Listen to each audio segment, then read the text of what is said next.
નમસ્કાર, હું છું અશિતી અને તમે જોઈ રહ્યા છો કેટીવી ન્યૂઝ ગુજરાતી। નજર કરીએ આજના મહત્વના સમાચારમાં। વડોદરામાંથી સમાચાર મળી આવ્યા છે। વડોદરામાં વીજ ચોરી સામે એમજીવીસીએલની કડક કાર્યવાહી કરી શરૂ। માંડવી, ભાવાડા, મંગેશ્વર અને ધડધોયાવાડમાં વિજિલન્સ ટીમો અચાનક રેડ્સ કરી રહી છે, જેમાં ઘરગથ્થુ અને વ્યવસાયિક વીજ જોડાણોની બારીક તપાસ હાથ ધરાઈ રહી છે।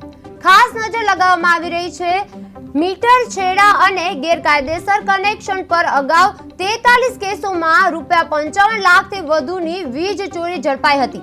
આ ઝુંબેશ શહેરમાં ચાલુ રહેશે અને ગુનેગાર પકડાય તો દંડ સહિત કાયદેસરની કાર્યવાહી થશે। વડોદરામાં એમજીવીસીએલ વીજ ચેકિંગ ઝુંબેશ માંડવી અને ભાવવાડા, મંગલેશ્વર, ધૂળધોયા વિસ્તારોના ઘરગથ્થુ અને વ્યવસાયિક વીજ જોડાણોની તપાસ થઈ છે અને મીટર છેડા અને ગેરકાયદેસર કનેક્શન અગાઉ 43 કેસમાં 55 લાખથી વધુ થઈ છે।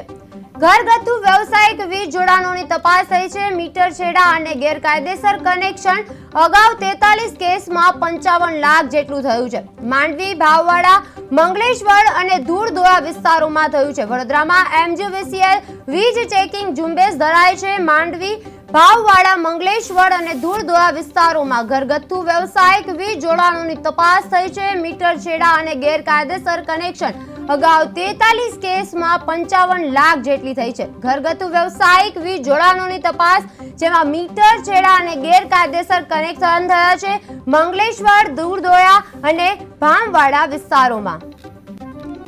જૂના પાદા રોડ પર ગજાનન કોમ્પ્લેક્સ અટલ બ્રિજના છેડા પર ત્યાંથી આવીએ છીએ અને ત્યાં એક રમેશભાઈ મોદી કરીને એક ઈસમ છે, એમને ગેરકાયદેસર બોર્ડ માર્યા છે। એના બાબત અમે કલેક્ટરશ્રીને આવેદનપત્ર આપવા આવ્યા હતા। નો પાર્કિંગના બોર્ડ માર્યા છે અને હવે અમે કમિશનર સાહેબશ્રીને મળવા માટે જઈ રહ્યા છે।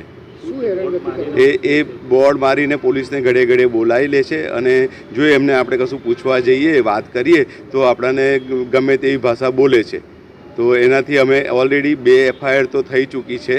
એટલે અમે પછી આ મેન્ટલી ત્રાસના લીધે ધંધો કરીએ કે આવી રીતના કરીએ, એટલે અમે હવે કમિશનર સાહેબશ્રીને આવેદનપત્ર આપવા જઈએ છીએ। અને ઓપી રોડના છેવાડે રાધાકૃષ્ણ સર્કલ તરફ જતા ટર્નિંગ ઉપર એક જર્જરિત મકાનના ઈસમ છે, જે પોતાને રમેશ કેશવલાલ મોદી તરીકે જણાવે છે। તેઓ બાજુમાં સામવેદ હોસ્પિટલ અને પરીખ મલ્ટી સ્પેશિયાલિટી હોસ્પિટલ આવેલી છે, એના છેવાડાના બાજુ 100 મીટરમાં 2 નો પાર્કિંગના બોર્ડ મારેલા છે। તે 2 નો પાર્કિંગના બોર્ડ આટલા નજીક નો પાર્કિંગના બોર્ડ હોઈ ના શકે તેવા ઇન્ટેન્શનથી અમે આરટીઆઈ ભરેલી। મારી વાઈફને ત્યાં સામવેદ હોસ્પિટલની અંદર ગાયનેકોલોજીનો પ્રોબ્લેમ હોય, જેથી હું એમને અવારનવાર સારવાર માટે લઈ જાઉં છું। હું પોતે વ્યવસાય વકીલ છું, એટલે તે દિવસે મારી ગાડી મેં વ્યવસ્થિત કોઈને નડે નહીં તે રીતે મૂકી હતી। એ નો પાર્કિંગના બોર્ડ આટલા નજીક હોય, ઇલીગલ હોય તેવું જાણવા મળતું હતું, એટલે તે દિવસે મારી સાથે આ ઈસમ રમેશ મોદી તરીકે બહાર આવ્યા અને કે ગાડી અહીં નહીં મૂકવાની। મેં કેમ કાકા, નો પાર્કિંગ બોર્ડ બરાબર લગાડેલા નથી, આ ગેરકાયદેસર છે। કોઈ 100 મીટરમાં 2 નો પાર્કિંગના બોર્ડ હોય ના